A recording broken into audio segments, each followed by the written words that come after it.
एक दिन एक छोटा बच्चा अपने बाप से पूछा कि अब्बा वो दीवार पर क्या बैठा है। बाप ने जवाब दिया कि बेटा वो दीवार पर कौवा बैठा है। बच्चे ने फिर पूछा कि अब्बा क्या दीवार पर वो कौवा बैठा है। बाप ने बड़े प्यार से कहा कि हाँ बेटा दीवार पर वो कौवा बैठा है।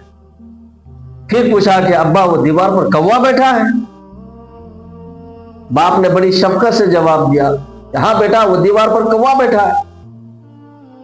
उसी तरह उसने 100 मरतबा सवाल किए और हर मरतबा बाप ने बड़े प्यार और मोहब्बत के साथ शफकत के साथ जवाब दिया कि हाँ बेटा वो दीवार पर कौवा बैठा है। और वो जवाब देते जाते और साथ साथ एक पर्ची में लिखते जाते थे। जब वो बेटा उसका जवान हो गया और बाप बूढ़ा हो गया, तो आप जानते हैं कि बुढ़ापे में आंखों की रोशनी कम हो जाती है, धुंधला धुंधला सा दिखता है।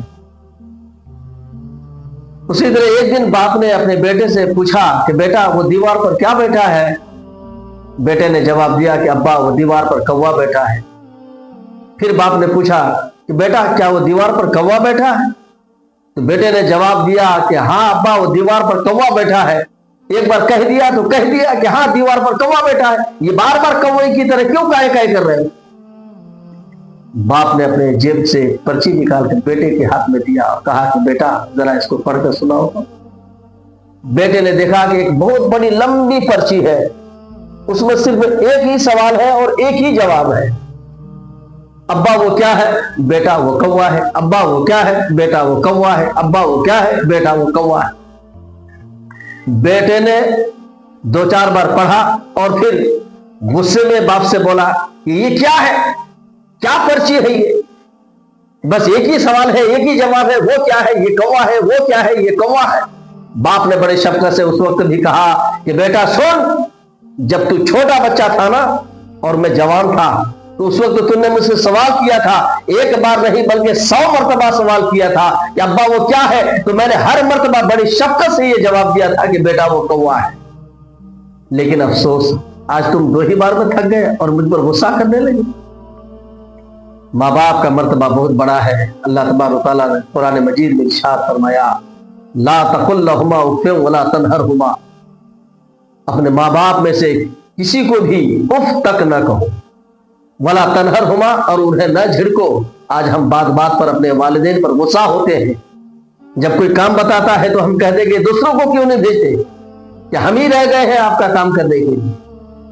बहुत ऐसे औलाद हैं जो अपने माँ बाप को सताते हैं, तकलीफ देते हैं, इज़ा देते हैं, उन्हें खाना तक नहीं देते। ऐसे माँ बाप के दिल पर क्या गुजरता होगा।